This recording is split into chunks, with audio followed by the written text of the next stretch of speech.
Hola y bienvenidos a un nuevo video del curso de Geometría Analítica. En esta ocasión vamos a ver la ecuación ordinaria y general de la elipse con centro fuera del origen. Para poder entender este tema tenemos que recordar todo lo que ha sucedido con la parábola y con la circunferencia. Recordando que cuando un elemento está fuera del origen del plano cartesiano, su centro, en este caso para la elipse, va a tener una coordenada que se va a llamar centro h, k. Tanto para la horizontal como para la vertical, ahora necesitamos utilizar esta coordenada nueva de centro. Al desplazarse la elipse a cualquier parte fuera del plano cartesiano, todas las variables se van a modificar, por lo que la ecuación tanto horizontal como vertical va a quedar como se muestra en la imagen. El valor de x le tendremos que agregar menos h debido a que con esta información calculamos una distancia que es horizontal, mientras que y menos k calcula una distancia que es vertical. El resto de nuestras fórmulas, como lado recto, la excentricidad o el teorema de Pitágoras para calcular alguno de los elementos faltantes, va a quedar de la misma forma. También las coordenadas de tanto los vértices como los focos, así como los extremos superior e inferior, van a verse afectados por medio de la coordenada del centro al momento de desplazarse, quedando como se indica en cada una de las fórmulas que observamos aquí.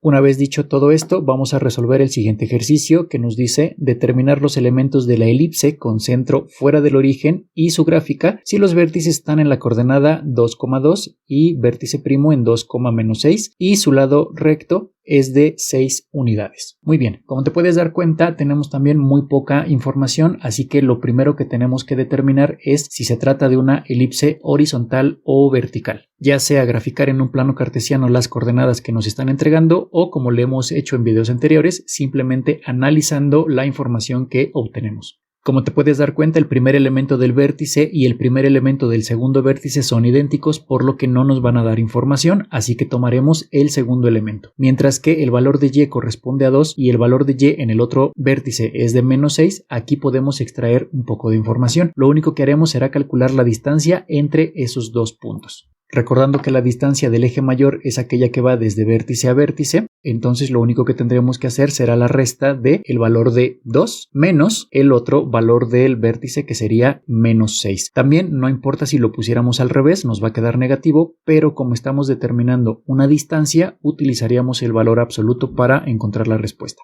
Aquí, como podemos ver, tenemos dos signos consecutivos, por lo que lo podríamos calcular como 2 más 6, dándonos como respuesta una cantidad de 8 unidades. Eso quiere decir que la longitud de nuestro eje mayor va a ser de 8 unidades y también vamos a identificar que como estamos trabajando sobre el eje de la y, este fue el que nos dio información distinta, entonces se va a tratar de una elipse en su forma vertical. Como recordarás, la distancia que existe desde el centro de la elipse hasta cualquiera de los vértices, esa distancia es conocida como la distancia A. Como el eje mayor comprende desde un punto hasta el otro extremo, entonces tendremos que la longitud A corresponde a 4 unidades. Una vez determinada la longitud A, entonces vamos a utilizar ahora el resto de nuestra información que nos dice que el lado recto es correspondiente a 6 unidades y como podemos ver, entonces esta medida del lado recto ya la conocemos, la medida de A ya la conocemos, por lo que podríamos aplicar un despeje para encontrar el valor de B. Lo único que tenemos que hacer es sustituir esta cantidad por el valor del lado recto que nos están indicando que vale 6 unidades, por lo tanto lo cambiamos así y ahora también tenemos que el valor de A corresponde únicamente a 4 unidades. A partir de esto vamos a realizar el siguiente despeje, así que al pasarlo del otro lado nos quedaría multiplicando, entonces tenemos 6 por 4 igual a 2b cuadrada.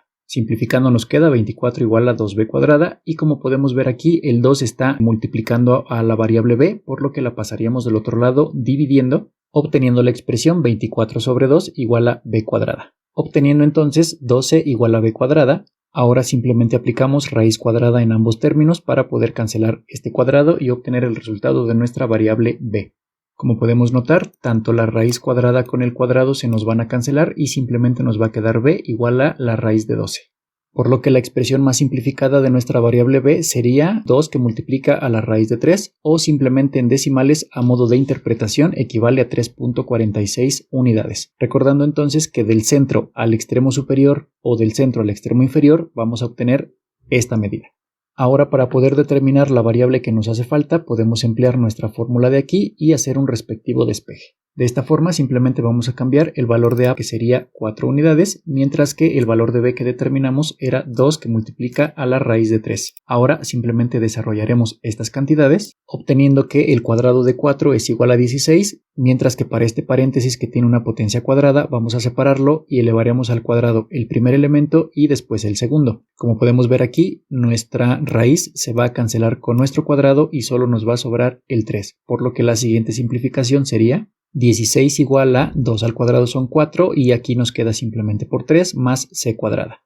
Hacemos nuestro respectivo cambio y simplemente este 12 lo pasaremos al otro lado, obteniendo entonces 16 menos 12 y finalmente haciendo esta operación. 4 es lo mismo que c cuadrada y aplicando raíz en ambos extremos, tendremos entonces que la distancia c equivale a 2 unidades. Una vez que hemos determinado nuestras tres cantidades, prácticamente con esta información podemos generar todo lo que nos hace falta. Aquí vamos a cambiar el valor del lado recto que ya nos habían dado desde un inicio, que equivale a 6, y ahora podemos calcular también el valor de la excentricidad, que corresponde a la distancia c dividido a. Y simplificando esta expresión, obtenemos que la excentricidad equivale a 1/2. Eso quiere decir que la distancia que existe entre el centro y el foco es de la mitad entre el centro y el vértice. Para poder determinar la medida del vértice y el vértice primo, el foco y el foco primo y cada uno de los extremos, vamos a observar que cada una de nuestras fórmulas nos pide identificar cuánto vale el valor de h y cuánto vale el valor de k, es decir, el centro de nuestra elipse. Como ese dato aún no lo conocemos, lo vamos a obtener de la siguiente forma. Vamos a recordar que de extremo a extremo lo que tenemos es una longitud, así que para calcular el valor del centro podemos aplicar la fórmula de punto medio debido a que ambas medidas son idénticas. Para poder determinar ese punto medio, lo único que haremos será extraer las coordenadas del vértice y vértice primo y etiquetarlas como x1, y1, x2, y2. También vamos a recordar que en unidades anteriores ya hemos visto cómo calcular el punto medio de un segmento. En este caso, el segmento es este segmento que vemos aquí. Ahora, para hacer el cambio de variables, lo único que identificaremos será que en este caso x1 corresponde a 2 unidades y el valor de x2 corresponde también a 2 unidades y obtenemos la cantidad de 2 más 2 igual a 4, lo dividimos a la mitad obteniendo la coordenada de 2. Mientras que para el eje de la y tenemos entonces como fórmula y1. y1 equivale a 2 unidades y el valor de y2 corresponde en este caso a menos 6 unidades, por lo que la operación que vamos a tener sería más por menos, entonces tendremos 2 menos 6 dividido a la mitad. De esta forma, cuando operamos arriba tenemos 2 menos 6 que nos queda menos 4 dividido entre 2. Eso nos da como resultado menos 2 unidades. Por lo tanto, podremos concluir que la coordenada del centro se encuentra en x, que representa a la h, es decir, un valor de 2, y la y representa al valor de k en menos 2 unidades. Una vez que encontramos ya el centro, podemos determinar cada uno de los elementos que nos hace falta para esta elipse. Simplemente bastará con observar las fórmulas que tenemos en este diagrama para poder calcular cada una de las coordenadas. En este caso, el vértice nos dice que tenemos que calcular el valor de h, es el centro que vemos aquí, equivale a 2, y el otro elemento será k más el valor de a. K corresponde a menos 2 y le vamos a agregar la distancia a, que corresponde a 4 unidades. Para calcular el vértice primo también vamos a necesitar primero el valor de h, que corresponde a 2 unidades, y después vamos a utilizar el valor de k menos a. Por lo tanto, colocaremos menos 2 y luego le vamos a restar el valor de a, que sería 4 unidades. Para calcular el foco también necesitamos la distancia h, que corresponde a 2 unidades. Después vamos a utilizar k más el valor de c, en este caso k corresponde a menos 2, y para sumar el valor de c tenemos 2 unidades. Mientras que el foco primo corresponde también al valor de h en 2 unidades y ahora colocamos k en menos 2, pero ahora vamos a restar el valor de c, por lo que vamos a quitar entonces menos 2. Para determinar el extremo superior también nos están pidiendo el valor de h, pero más el valor de b. Entonces, como nosotros tenemos h, que corresponde a 2 unidades, vamos a agregar el valor de b, obteniendo 2 más 2 por la raíz de 3, la coordenada de k, que en este caso corresponde a menos 2 unidades. Mientras que para el extremo inferior simplemente colocaremos el valor de h, que sigue siendo 2, y ahora restaremos el valor de b, es decir, menos 2 raíz de 3, el valor de k. Entonces lo colocamos en menos 2. También como otra opción podemos utilizar la coordenada de los extremos en valor en decimal, colocando 5.46, -2 y menos 1.46, -2. Cualquiera de las dos será una opción, pero en este caso yo utilizaré el que tiene el valor preciso. Finalmente haremos las operaciones para determinar el valor final de cada uno de los elementos, obteniendo entonces la coordenada del vértice en 2,2, la coordenada del vértice primo en 2,-6, la coordenada del foco en 2,0, del foco primo en 2,-4 y la coordenada de los extremos, como la podemos observar aquí, y el centro en 2,2. Una forma de notar que estábamos correctos fue que calculamos el valor de los vértices con las fórmulas que vemos aquí y coinciden con los valores que ya nos habían entregado anteriormente. Ahora calcularemos la expresión de la elipse en su forma ordinaria, así que nos va a quedar de la siguiente forma. Como se trata de una ecuación en su forma vertical, utilizaremos esta fórmula que nos indica x menos h, por lo tanto tendremos que x menos el valor de h que corresponde al centro es el valor de 2, dividido el valor de b elevado al cuadrado. Como b es todo este elemento, lo podemos representar como 2 al cuadrado por la raíz de 3 también elevada al cuadrado. Para determinar ahora el valor de y menos k, lo que obtenemos entonces es y menos el valor de k, que es negativo, entonces podríamos volver a repetir el signo, colocando entonces en un paréntesis el valor de menos 2 o simplificando esta expresión colocando entonces y más 2 elevado al cuadrado dividido sobre el valor de el cuadrado de a. Entonces como a vale 4, el cuadrado sería 16 unidades igual a la unidad. Ahora para simplificar este valor del denominador vamos a elevar 2 al cuadrado, que nos va a quedar 4, y aquí se nos va a cancelar la raíz con este respectivo cuadrado y nos va a quedar solo el 3. Quedándonos entonces 4 por 3 y finalmente obteniendo la expresión de 4 por 3 igual a 12. De esta manera hemos encontrado la ecuación de la elipse en su forma vertical únicamente con la información de los vértices y su lado recto. Como último paso vamos a determinar la ecuación de esta elipse en su forma general. Como puedes notar, tenemos un denominador 12 y 16, los cuales tenemos que retirar de alguna forma y entonces los vamos a hacer de la siguiente manera. Vamos a colocar dos paréntesis en forma de multiplicación y en uno de ellos colocaremos al 12, en el otro colocaremos al 16. Una vez que hemos colocado estos dos paréntesis, lo único que tenemos que hacer es multiplicar estos dos elementos por cada elemento de la ecuación para obtener la primera simplificación. Recordando que este tipo de ejercicios ya los hicimos cuando estuvimos viendo la ecuación de la recta en su forma simétrica. Es exactamente el mismo proceso.